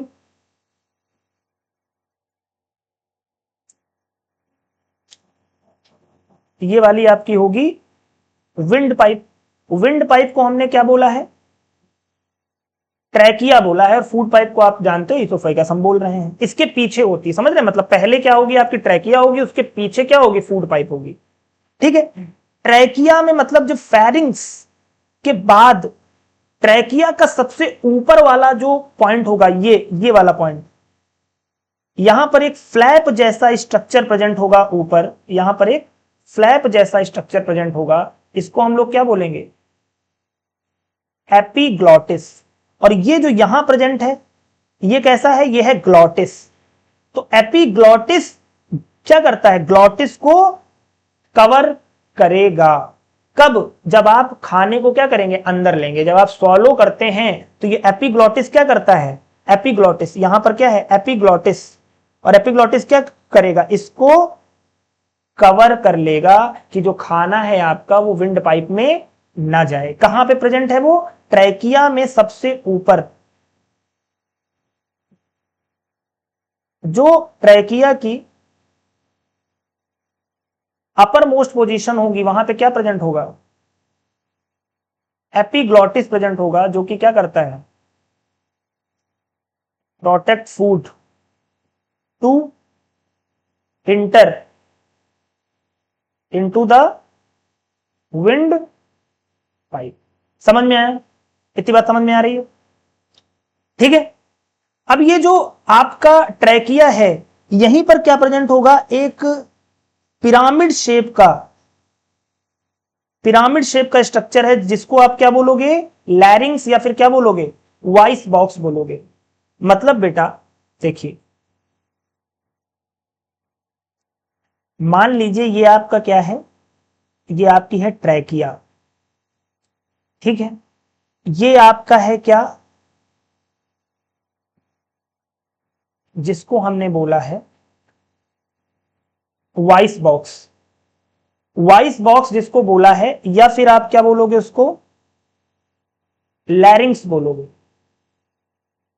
लैरिंग्स जो है वो पिरामिड शेप का होता है, ये बेटा होता है किस शेप का, पिरामिड शेप का। इसका स्ट्रक्चर अगर आपको देखना हो तो कुछ ऐसा होता है, ये देखिए। मतलब क्या है, मतलब ये है कि जो एयर ऊपर से जब यहां जा रही होगी इससे होकर, तो इसके पास क्या होते हैं, इसके पास होते हैं यहां पर दो टू फ्लैप्स होते हैं, जिन्हें हमने क्या बोला है, वोकल कॉर्ड्स। और जब ये एयर यहां से क्या करती है, जब एयर पास करती है थ्रू, किसके थ्रू, वोकल कॉर्ड के थ्रू, तो क्या क्रिएट होता है, एक वाइब्रेशन जनरेट होगा। और जहां पर वाइब्रेशन जनरेट होगा बेटा, वहीं पर क्या लगेगा आपको, आपको क्या बोलूंगा, साउंड फॉर्म हो जाएगा। समझ में, वही साउंड बाहर आ रहा है। और यही स्ट्रक्चर मैंने यहां दिखाने की कोशिश की है। ये है क्या आपका, ये है आपका लैरिंग्स। ये देखिए, ये क्या है, ये एक फ्लैप ये है, एक फ्लैप ये, और यहां से एयर क्या होगी, यहां से एयर जा रही होगी। एयर मतलब ऑक्सीजन, एयर मतलब, एयर में तो सारी गैसेस हैं एक्चुअली, तो एयर में क्या होगा, जा रही होगी। एक्चुअल में हमको ऑक्सीजन चाहिए क्योंकि हम रिस्पिरेशन पढ़ रहे हैं। तो एयर यहां से जा रही होगी। जब एयर जा रही होती है तो इन फ्लैप्स में क्या होती है, साउंड क्रिएट होता है, वाइब्रेशन, सॉरी वाइब्रेशन क्रिएट होता है। और इस वाइब्रेशन से क्या होगा, साउंड की फॉर्मेशन होगी। समझ पा रहे हो आप। तो एक्चुअल में अगर आपसे कोई कह दे कि मैं अगर आपको बोल पा रहा हूं तो इसमें क्या क्या लग रहा है, तो इसमें आपके क्या है, इन्वॉल्व है कौन सा, लैरिंग्स। मतलब अगर किसी को क्या करना हो, स्पीक करना हो, तो पहले तो लैरिंग्स इन्वॉल्व है बेटा। लैरिंग्स के साथ साथ क्या इन्वॉल्व है, एयर इन्वॉल्व है। अगर आप अपनी सांस को रोक लीजिए उसके बाद आप बोल नहीं पाएंगे, चाहे तो आप रोक के देख लीजिए, क्योंकि एयर जा नहीं रही। कहां पे नहीं जा रही, इसी फ्लैप्स के थ्रू नहीं जा रही, वोकल कॉर्ड के थ्रू नहीं जा रही। जब एयर जा नहीं रही तो कोई वाइब्रेशन क्रिएट नहीं हो रहा, वाइब्रेशन क्रिएट नहीं हो रहा है तो साउंड भी नहीं आ रहा। और साथ में बेटा ये जब साउंड बाहर आ रहा होता है तो हम क्या करते हैं, फिर हमारे पास क्या है, जबान है हमारी। और वो जबान क्या करती है, जो हमारी टंग है वो क्या करती है, उसको शब्दों में कन्वर्ट कर देती है, लेटर्स में कन्वर्ट कर देती है। तो ये सारे बहुत इंपॉर्टेंट हैं। इन तीनों में से अगर एक भी चीज हमारी खराब हो जाए तो हम क्या हो जाएंगे, हाँ, हम स्पीकिंग नहीं कर पाएंगे। समझ में आया, कोई दिक्कत, ठीक है। तो अब हम बात करते हैं थोड़ी सी ट्रैकिया की, है ना। अब क्योंकि यहां तक हम आ चुके हैं, हमने फेरिंग्स हो गया, हमारा लैरिंग्स हो गया, हमारा एपिग्लॉटिस और ग्लॉटिस हो गया। एपिग्लॉटिस और ग्लॉटिस क्या है, ग्लॉटिस मान लीजिए ये आपका ट्रैकिया है, तो ग्लॉटिस यहां पर एक कार्टिलेज का स्ट्रक्चर है। और उसके ऊपर क्या प्रेजेंट होता है, एपिग्लॉटिस होता है, एक फ्लैप जैसा होता है। जब खाना यहां से जा रहा होता है किसमें, फूड पाइप में, तो ये क्या होता है, इसको कवर कर लेता है, ट्रैकिया को, विंड पाइप को कवर कर लेता है। ठीक है, समझ में आया, एक मिनट, चलिए थोड़ा सा और समझते हैं। ये जो आपकी ट्रैकिया है, ये क्या है आपकी ट्रैकिया। एक्चुअल में ट्रैकिया जिसको हमने क्या बोला है, विंड पाइप बोला है बेटा। ये एक कार्टिलेज की बनी हुई ट्यूब है। और इसमें एक और प्रकार का कार्टिलेज है जो कि एक हाफ सर्किल जैसा स्ट्रक्चर बनाता है, ये हॉर्सशू जैसा स्ट्रक्चर बनाता है, या सी शेप्ड स्ट्रक्चर बनाता है। सी शेप्ड क्यों बनाता है, क्योंकि पीछे इसके क्या है, मैंने इसके पीछे क्या बोला है आपको, मैंने इसके पीछे क्या बताया था, यहां पर आपके क्या है, यहां पर आपके है फूड पाइप, अगर आपको याद हो तो जो फूड पाइप होगी अगर वो पूरा कवर कर लेगा तो फूड पाइप में खाना नहीं जा पाएगा ना आपके। तो ये हाफ सी शेप स्ट्रक्चर्स होते हैं, समझ रहे हो। और ये क्या करते हैं, ये बने होते हैं हायालिन कार्टिलेज के, मतलब कार्टिलेज की ट्यूब है, उसी में ये कार्टिलेज के सी शेप्ड स्ट्रक्चर हैं, सी शेप स्ट्रक्चर्स, या फिर उनको हम लोग क्या बोल देंगे, रिंग्स। और ये क्या करती हैं बेटा, ये करती हैं प्रोटेक्ट करती हैं किसको, ट्रैकिया को, फ्रॉम व्हाट, कोलैप्सिंग, कोलैप्स ना कर जाए, ट्रैकिया चपक ना जाए। जैसे ये ट्रैकिया है, इससे हवा जा रही है। अब सोचो जब आप कभी, अभी जब हम लोग सांस को नॉर्मली इंस्पायर करते हैं या एक्सपायर करते हैं, तब तक तो ठीक है, सांस लिया सांस छोड़ा, सांस लिया सांस छोड़ा, ट्रैकिया ऐसे ऐसे हुआ करता है, ठीक है, कोई दिक्कत नहीं है। लेकिन अगर कभी हम फोर्सफुली क्या करें, ब्रीथ का करें, तो जब हमने सांस को लिया तो ट्रैकिया क्या होगा, पूरा का पूरा फैलेगा, क्योंकि जब हम इंस्पिरेशन करते हैं तो जो हमारी बॉडी की मैकेनिज्म है वो ऐसी बनाई गई है कि मैक्सिमम एयर अंदर आ सके। तो जो चीजें हैं, जो हमारे बॉडी के ऑर्गन्स हैं, वो क्या होते हैं, डायलेट होते हैं, वाइड होने लगते हैं, दूर दूर जाने लगते हैं कि एयर को आने दो, मैक्सिमम एयर को आने दो, मैक्सिमम एयर मतलब O2 को आने दो। लेकिन जब हम एक्सपायर कर रहे होते हैं, वो भी कैसा, फोर्सफुली एक्सपायर कर रहे होते हैं, जैसे कि, तो इसमें क्या होगा, इसमें हो सकता है कि जो ट्रैकिया वो क्या हो जाए, कोलैप्स हो जाए। मतलब कोलैप्स मतलब ये दोनों जो वॉल्स हैं, ये क्या हो जाएंगी, ये आपस में क्या हो जाएंगी, ये आपस में मिल जाएं, मर्ज हो जाएं। तो ये आपस में मिलने नहीं देता, कौन, यही शी शेप रिंग्स मिलने नहीं देती है ना। तो ये ट्रैकिया में होती है, आपको पता होना चाहिए, है ना। आगे बढ़ते हैं, ये हमने स्ट्रक्चर जान ही लिया था, ये क्या है, ये आपका लैरिंग्स है। मतलब ट्रैकिया के ऊपर ये लैरिंग्स है, जो कि कैसा है, पिरामिड शेप का है, और इसी से एयर क्या होती है आपकी, होती हुई जाती है। इसमें वोकल कॉर्ड्स होते हैं जो कि एयर से क्या करते हैं, वाइब्रेशन क्रिएट करते हैं, वही वाइब्रेशन साउंड में कन्वर्ट हो जाता है और साउंड बाहर आता है, जिसको क्या करती है, टंग शब्द दे देती है और बाहर आ जाता है। तो एयर भी चाहिए, लैरिंग्स भी चाहिए और टंग भी चाहिए, किसके लिए, स्पीकिंग के लिए। ठीक है, समझ में आया। अच्छा, रिस्पिरेशन जो ये हो पा रहा है, ये जो हम O2 और CO2 ले पा रहे हैं, आपने देखा होगा आप क्या करते हो, अगर हम क्या कर रहे हैं, मान लीजिए कि आप ब्रीथ कर रहे हैं अभी, तो अभी तो आप क्या है, कॉन्शियस हैं, सांस ले रहे हैं सांस छोड़ रहे हैं। मान लीजिए क्या हो जाएगा, आप जब क्या हो जाएंगे, सो रहे होंगे, स्लीप हो रहे होंगे, उस समय भी आप क्या करते हो, ब्रीथ कर रहे होते हो। और जब आप क्या होते हो, जग रहे होते हो, उस समय भी ब्रीथ कर रहे होते हो। इसका मतलब जो ब्रीथ है बेटा, वो कहीं ना कहीं पैसिव प्रोसेस है। पैसिव मतलब अपने आप हो रही होती है। कैसे हो रही होती है, अपने आप हो रही होती है। एक सेकंड, पेन चेंज कर लो, ठीक है। तो आप देख पा रहे होगे कि जो ब्रीथिंग है उसको हम क्या कर रहे हैं, इनहेलेशन भी हो रहा है और एक्सहेलेशन भी हो रहा है। तो उसको समझेंगे और फिर इस वाले स्लाइड पे आएंगे। ठीक है, तो मैं एक स्लाइड ले लेता हूं।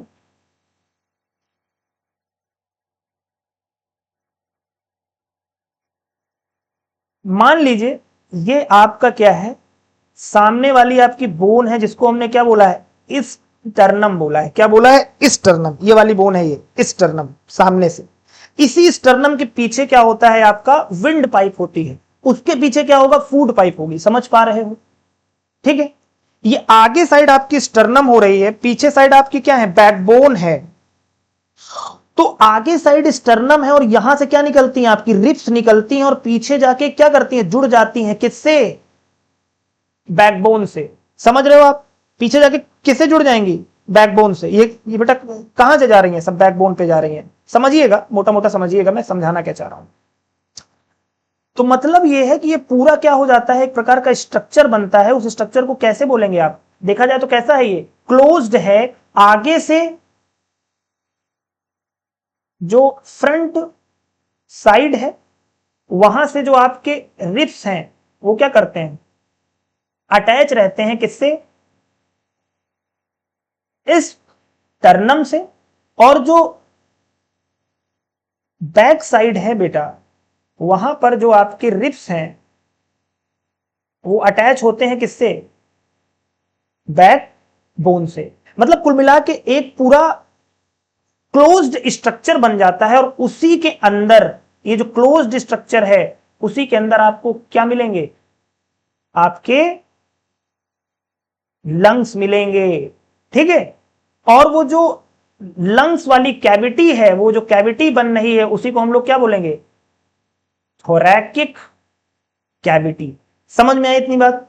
इतनी बात समझ में आ रही है? ट्रैकी, ये वाली जो सामने वाली हड्डी, इसको समझ पा रहे हो आप? इस स्टर्नम है, ये जो ये क्या है, ये रिब्स हैं जो कि आगे से स्टर्नम से जुड़े हैं, पीछे जाकर बैकबोन से जुड़े हैं। और ये जो स्ट्रक्चर है, ये जो आगे से ऐसे करके जुड़ जाते हैं, तो ये कैसा स्ट्रक्चर बना लेते हैं, क्लोज्ड स्ट्रक्चर बना लेते हैं, क्लोज केज जैसा स्ट्रक्चर बना लेते हैं, जिसको हम थोरैकिक कैविटी बोलते हैं। उसी के अंदर क्या पाए जा रहे हैं, आपके लंग्स पाए जा रहे हैं। इतनी बात समझ में आ रही है? आगे बढ़ें। अब ये जो ऐसा स्ट्रक्चर है, और यहां पे आपके क्या प्रेजेंट है, यहां पर आपके प्रेजेंट है क्या, यहां पर आप अभी मान लीजिए कि आपके क्या प्रेजेंट है, लंग्स प्रेजेंट है, और यहां पर आपके एक स्ट्रक्चर प्रेजेंट है जो कि कैसा है,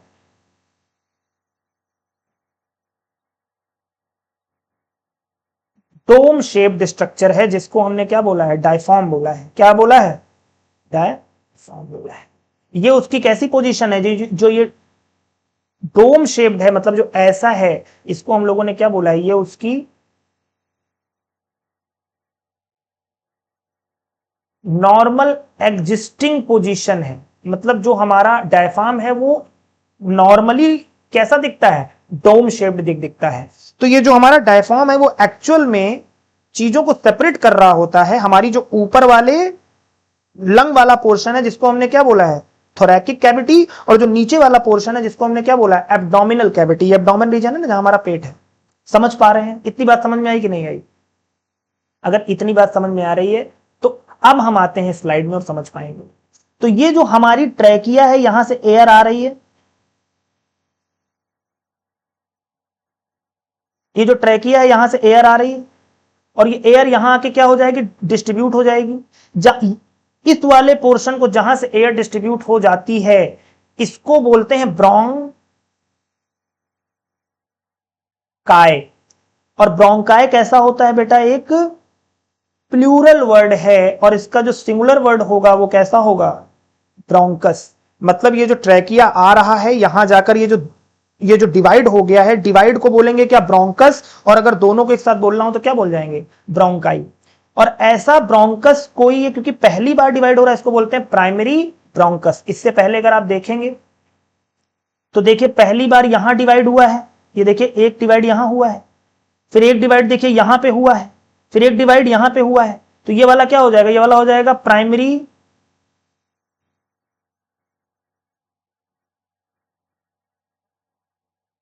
ये वाला क्या हो जाएगा, प्राइमरी ब्रोंकाई।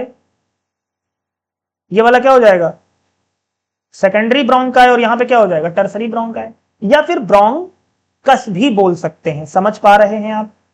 समझ पा रहे हैं? ठीक है, समझ में आ रहा है?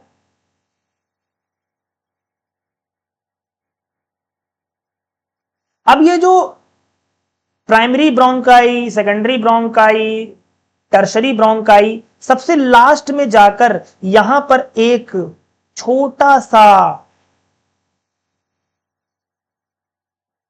टाइनी शेप का एक एयर शैक होगा, या फिर क्या कह लो उसको, बलून जैसा स्ट्रक्चर होगा। उसको हम लोग क्या बोलेंगे, एल्वियोलस। क्या बोलेंगे, एल्वियोलस। और ये कैसा होगा, सिंगुलर। और इसको प्लूरल में क्या बोलेंगे, एल्वियोलाई। यहां से एक्चुअल में ये जो एल्वियोलस है, यहां से एक्चुअल में जो आपकी रिस्पिरेटरी गैसेस हैं, मतलब O2 एंड CO2, वो क्या होंगी बेटा, एक्सचेंज होंगी। वो क्या होंगी, एक्सचेंज होंगी। समझ में आया? कोई दिक्कत? देखिए अभी समझा देता हूं आपको। मान लीजिए सबसे पहले जो एयर थी वो कहां से आई थी, आपके नॉस्ट्रिल में आई थी। नॉस्ट्रिल से कहां गई थी, नेसल वेस्टिबुल में गई थी, जहां आपके क्या प्रेजेंट थे, नेसल हेयर थे। उसके बाद बेटा आई थी कहां पर, नेसल पैसेज में आई थी।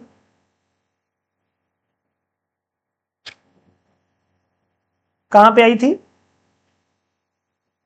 नेसल पैसेज में आई थी। नेसल पैसेज से कहां पे आई थी? तो फेरिंग्स में आई थी। फेरिंग्स से कहां पे आई थी वो? लैरिंग्स में, जिसे हमने साउंड बॉक्स कहा था, है ना। फेरिंग्स जहां पे कॉमन ओपनिंग थी, लैरिंग्स। लैरिंग्स के बाद बेटा क्या होगा? ट्रैकिया। ट्रैकिया से क्या होगा? ट्रैकिया से आप क्या आएंगे? ब्रोंकाई, जो कि कैसे होंगे? प्राइमरी, है ना। प्राइमरी मतलब ब्रोंकाई क्या है? प्लूरल वर्ड है। ब्रोंकस भी आप उसको कह सकते हैं, ब्रोंकस सिंगुलर वर्ड है। फिर क्या होंगे? Secondary bronchi. फिर क्या होंगे? Tertiary bronchi. और फिर लास्ट में क्या होंगे? ब्रोंकेओल। और ये कहां पे होंगे बेटा? ये होंगे कहां पर? बिल्कुल टर्मिनल पोजीशन पर। ठीक है। तो आप अगर यहां से देखोगे ये, तो ट्रैकिया जहां से चालू हो गए, वहां से क्या हो गया है? आपका पोर्शन चालू हो गया है। कहां वाला? एक सेकंड देखिए, यहां से ये। तो ये तो पूरा यहां पे चल रहा था, ये वाला पोर्शन यहां पे आ गया। और जब आगे आप देखेंगे तो ये वाला पोर्शन यहां से कहां चालू हो गया है? Inside the lung. मतलब यहां से क्या हो गया है? आपके लंग्स चालू हो गए हैं, जहां पर सेकेंडरी ब्रोंकस में चीजें टूटी, फिर टर्सरी ब्रोंकस में टूटी, फिर ब्रोंकियोल जो कि टर्मिनल पोजीशन में है, और उसके बाद कहां पाया जाएगा? एल्वेओलाई, जो कि कैसे होते हैं बेटा? बलून शेप के छोटे छोटे स्ट्रक्चर्स होते हैं, जिनमें बहुत ही क्या होगी? बहुत ही थिन मेम्ब्रेन होगी। और जहां पर एक्चुअल में O2 और CO2 क्या होते हैं? एक्सचेंज होते हैं। इतनी बात समझ में आ रही कि नहीं आ रही? आ रही कि नहीं आ रही? ठीक है, आगे बढ़े, आगे बढ़े। अब थोड़ा सा और समझ लेते हैं।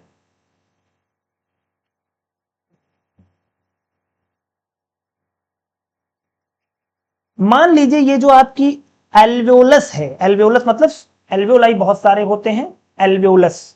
यहीं पर एक्चुअल में क्या होता है? CO2 और O2 क्या होगा? एक्सचेंज होगा। होगा कि नहीं होगा? तो ये है क्या एक्चुअल में? इसको लिख लेते हैं। ये है आपका एल्वेओलस। कैसे होता है इसको समझते हैं थोड़ा सा। मान लीजिए यहां पर बहुत सारी क्या होंगी बेटा? कैपिलरीज आएंगी। क्या होंगी? ब्लड कैपिलरीज होंगी। ये सारी क्या है? ब्लड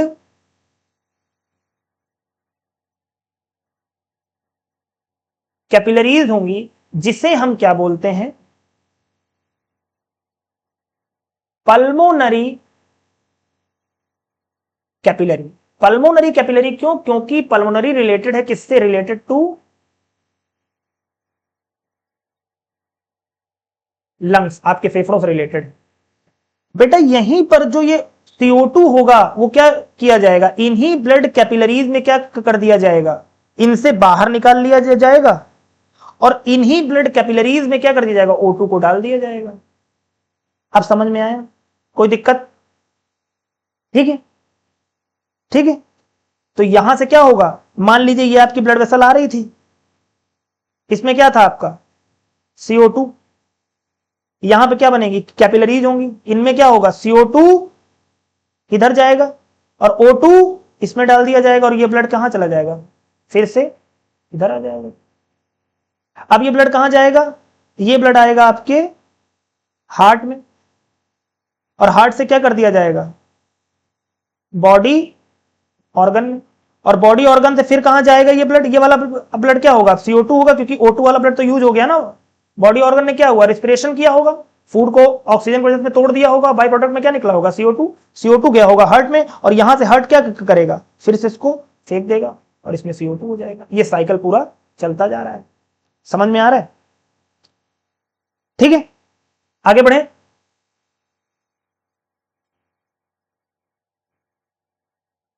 इतनी बातें हमने जान ली हैं। ये जो आपका लंग है, इसमें कैसे गैसियस एक्सचेंज हो रहा है, एल्वेओलाई क्या है ना, कैसे ब्रांचेस चेंज होती हैं, पूरा स्ट्रक्चर की एयर कहां कहां से जा रही है, पाथवे क्या है। अब हमें एयर का एक जानना पड़ेगा कि ये जो लंग्स हैं, यहां पर एक डबल लेयर्ड स्ट्रक्चर होती है, जो पूरे हमारे जो लंग्स हैं उसको कवर करती है। इसको हम लोग क्या बोलते हैं? उसको बोलते हैं प्लूरा। क्या बोलते हैं? प्लूरा। ये क्या है बेटा? ये कवरिंग है किसकी? लंग्स की। बेटा डबल मेम्ब्रेन है और कैसी है? थिन है। ठीक है, इतनी बात समझ में आई। ये जो डबल मेम्ब्रेन है, ये डबल मेम्ब्रेन होने के कारण इसमें जो बीच का स्पेस है उसको आप क्या बोलोगे? Pleural cavity. और उस कैविटी में क्या प्रेजेंट होता है बेटा? एक फ्लूइड प्रेजेंट होता है। और जो फ्लूइड क्या करता है? एक प्रकार का शॉक एब्जॉर्बर होता है। क्या होता है? Shock absorber. समझ में आया? ठीक है, इतनी बात हो गई। आगे बढ़े। अब थोड़ा सा जान लेते हैं बेटा, मैकेनिज्म जान लेते हैं। क्या जान लेते हैं?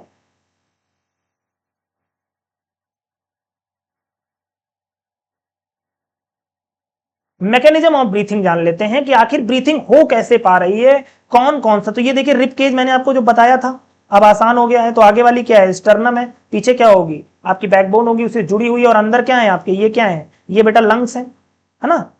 ठीक है, समझ में आया? अब थोड़ा ध्यान से देखते हैं। मान लीजिए कि आप क्या कर रहे हैं, ये आपकी, एक मिनट,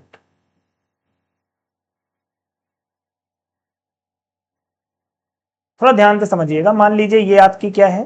ट्रैकिया है।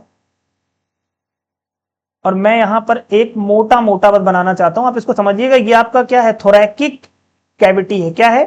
थोरैकिक कैविटी। ये क्या है आपकी? थोरैकिक कैविटी। मतलब यहां पर आपके क्या प्रेजेंट है? लंग्स प्रेजेंट है। समझिएगा, मोटा मोटा समझिएगा कि मैं समझाना क्या चाह रहा हूं। मैं समझाना यह चाह रहा हूं कि जब भी कभी आप क्या करेंगे, मान लीजिए पहला जो केस है आपका वो क्या है? इंस्पायरेशन का है, इंस्पिरेशन का है, सॉरी। उसमें क्या होगा? आप इनटेक करेंगे ऑक्सीजन को या एयर को, तो ऑक्सीजन अंदर जा रही होगी। और जब ऑक्सीजन अंदर जा रही होती है तो यहां पर जो ऑक्सीजन है उसका कंसंट्रेशन क्या होना चाहिए? लो होना चाहिए। और यहां पर ऑक्सीजन का कंसंट्रेशन ज्यादा होना चाहिए एयर का, है ना? ये बात होनी चाहिए ना, क्योंकि ये कैसी प्रोसेस है? पैसिव प्रोसेस है, तो ऑक्सीजन का अंदर जाना जरूरी है। तो यहां पर कुछ मसल्स होती हैं जो इन्वॉल्व हैं। उन मसल्स के बारे में हम जानेंगे।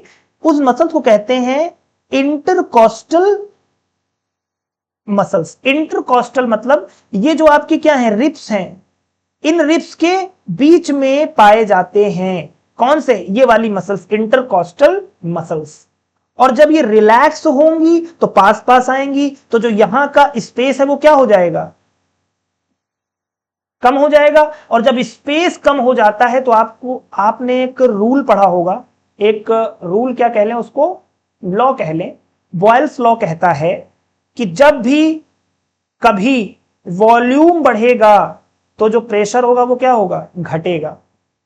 मतलब अगर वॉल्यूम बढ़ेगा तो प्रेशर घटेगा, इनवर्स रिलेशन है। और अगर प्रेशर बढ़ेगा तो वॉल्यूम घटेगा। तो क्योंकि यहां पर इनके जो इंटरकॉस्टल मसल्स हैं, जब वो क्या करेंगी? पास पास आएंगी, तो क्या हो जाएगा? जो वॉल्यूम होगा वो क्या हो जाएगा? वॉल्यूम होगा वो घट जाएगा। जब वॉल्यूम घट जाएगा तो प्रेशर बढ़ जाएगा। प्रेशर किसका? O2 का। जब प्रेशर यहां बढ़ जाएगा तो हम क्या करेंगे? उसके थ्रू हम क्या कर पाएंगे? एक्सपिरेशन कर पाएंगे, एक्सपायर कर पाएंगे। और जब वॉल्यूम, मान लीजिए ये जो एरिया है, जब ये इंटरकॉस्टल मसल्स हैं ये क्या हो जाएंगी? वाइड हो जाएंगी। तो ये क्या हो जाएगा? यहां पर जो वॉल्यूम है वो क्या हो जाएगा? बढ़ जाएगा। तो प्रेशर कम हो जाएगा। प्रेशर कम हो जाएगा तो प्रेशर कम हो जाएगा, क्या क्या मतलब है? कंपैरिजन का मतलब है प्रेशर यहां पर ऑक्सीजन का क्या हो जाएगा? कम हो जाएगा। किसके कंपैरिजन में? एटमॉस्फेयर में। तो जो ऑक्सीजन है वो क्या करेगी? एयर जो होगी वो कहां जाएगी? यहां से यहां जाएगी। समझ में आया? ठीक है, थोड़ा सा इसको मैं अच्छे से आपको समझा देता हूं एक बार और। मान लीजिए ये आपका स्ट्रक्चर है। मान लीजिए पहले आप क्या कर रहे हैं? इंस्पिरेशन, मतलब एयर को इनटेक हो रहा है एयर, एयर क्या हो रही है, इनटेक हो रही है। जब एयर इनटेक करेंगे तो यहां पर क्या होंगी, एक्सटर्नल इंटर कॉस्टल मसल्स होंगी बेटा, जो कि क्या करेंगी, कॉन्ट्रैक्ट करेंगी, कॉन्ट्रैक्ट मतलब खींचेंगी। एक्सटर्नल इंटरकोस्टल मसल्स क्या है, मान लीजिए ये आपकी रिब्स है, इन रिब्स के बीच में पाई जा रही है मसल्स, जिनको हमने इंटरकोस्टल मसल्स बोला है। तो जो बाहर वाले की तरफ है उसको बोलेंगे एक्सटर्नल इंटरकोस्टल, और जो अंदर की तरफ होंगी उसको क्या बोलेंगे, इंटरनल इंटरकोस्टल। ठीक है, तो ये जो बाहर वाली मसल्स हैं ये इसको क्या करेंगी, बाहर की तरफ एक्सपेंड करेंगी। ठीक है, और यहां पे आपके क्या है, डायफ्राम मौजूद है, और जब ये नीचे की तरफ एक्सपेंड होगा तो ये जो डायफ्राम होगा बेटा ये कहां जाएगा, ये आपका नीचे होने लगेगा, कैसा हो जाएगा, स्ट्रेट हो जाएगा। जब स्ट्रेट हो जाएगा तो ओवरऑल यहां पर जो वॉल्यूम है वो क्या हो जाएगा, बढ़ जाएगा, और प्रेशर घट जाएगा। जब प्रेशर घट जाएगा तो एयर क्या हो पाएगी, अंदर आ जाएगी। समझ में आया। तो अगर ओवरऑल इंस्पिरेशन में देखें तो किसका किसका रोल है, तो पहला रोल तो है आपका इंटर कॉस्टल, जो मसल्स हैं वो क्या हो जाएंगी, कॉन्ट्रैक्ट हो जाएंगी, कॉन्ट्रैक्ट मतलब खिंच जाएंगी, खिंच जाएंगी तो स्पेस बढ़ जाएगा, और प्लस साथ में क्या रहेगा, डायफ्राम है जो कि कैसा हो जाएगा बेटा, स्ट्रेट हो जाएगा। तो इसकी वजह से वॉल्यूम बढ़ जाएगा, वॉल्यूम बढ़ जाएगा तो प्रेशर घट जाएगा, प्रेशर घट जाएगा तो एयर ऑटोमेटिक अंदर आ जाएगी। समझ में आया। दूसरा वाला केस ले लेते हैं, है ना। मान लीजिए ये आपका फिर से वही वाला केस है, बट इस बार हम क्या कर रहे हैं, एक्सपिरेशन कर रहे हैं, मतलब जो CO2 है उसको क्या कर रहे हैं, बाहर कर रहे हैं, एक्सपेल्ड आउट कर रहे हैं। अब क्योंकि यहां पर जो इंटरकोस्टल मसल्स हैं वो क्या हो जाएंगी, रिलैक्स, क्या, इंटर कॉस्टल मसल्स, और साथ में ये जो, सॉरी, ये जो आपका डायफ्राम था वो जो जो ऐसे हो गया था वो कहीं ना कहीं अपना क्या आ जाएगा, नॉर्मल पोजीशन में जाएगा जैसा वो है। तो जो आपका डायफ्राम है वो कैसा हो जाएगा, रिलैक्स हो जाएगा, या फिर एक्यूपाई करेगा अपनी ओरिजिनल पोजीशन को, जो कि कैसी है, डोम शेप्ड है। फिर से वो क्या हो जाएगा, ऐसा हो जाएगा, फिर से कैसा हो जाएगा, ऐसा हो जाएगा, ऐसा हो जाएगा, और कहीं ना कहीं रिलैक्स मोड में है। तो जो यहां की इंटरकोस्टल मसल्स है वो पास पास आ जाएंगी, पास पास आ जाएंगी तो वॉल्यूम घट जाएगा, वॉल्यूम घट जाएगा तो प्रेशर बाहर हो जाएगा, प्रेशर बढ़ जाएगा। तो प्रेशर बढ़ना घटना मैंने फिर आपको बोला है, कंपैरिजन की बात की जा रही, यहां बढ़ रहा है तो कंपैरिजन किससे है, इससे। ओवरऑल एयर क्या होगी, बाहर जा पाएगी। समझ में आया। ठीक है, इसमें इन दोनों का रोल है, रिलैक्स होंगी इंटरकोस्टल मसल्स, या फिर आप चाहो तो यहां पे लिख लो एक्सटर्नल इंटरकोस्टल मसल्स, और डायफ्राम कैसा हो जाएगा, रिलैक्स पोजीशन में आ जाएगा, डोम शेप में फिर से आ जाएगा। ठीक है, डन। चलिए लेक्चर यहीं तक रखते हैं, मिलते हैं अगले लेक्चर में। आई होप आपको ये बातें समझ में आई होंगी। ठीक है, चीजों को पढ़ते रहिए, समझते रहिए और बेहतर तरीके से जानते रहिए। ठीक है, गुड बाय।